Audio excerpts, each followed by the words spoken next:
Hello. हा झाला का बॅनर? हा मग एक काम कर, बॅनरच्या खाली आपले साईडला फोटो लाव. हा सगळ्या पोरांचे फोटो लाव. हा ते सगळं करून झाल्यानंतर मला एरियात भेटा. हा चला. अरे काय बोलतो? कसं आहे? एकदम मस्त.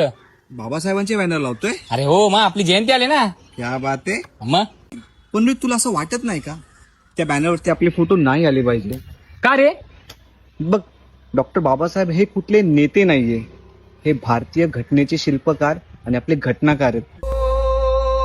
त्यांनी आपल्या भारताचं संविधान लिहिला, ज्या संविधानावर आपला अख्खा देश चालतो. तुला माहितीये त्यांच्याकडे 32 डिग्र्या होत्या. त्यांच्या बुद्धिमत्तेचा 1% सुद्धा आपल्याकडे नाहीये. विनंती करतो की महामानवाच्या बाजूला कुठलीही फोटो लावू नका.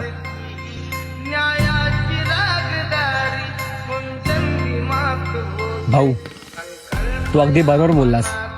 हे आम्ही जे करतोय ना, खूप चुकीचं करतोय. हो भाऊ, आम्ही असं नाही केलं पाहिजे. चल जाऊन दे, तुम्हाला चूक कळाली ना, जाऊन चल. येऊ मी? हो भाऊ. भाऊ जय भीम. जय भीम. तुला देव म्हणावं की भीमराव म्हणावं, तुला देव म्हणावं.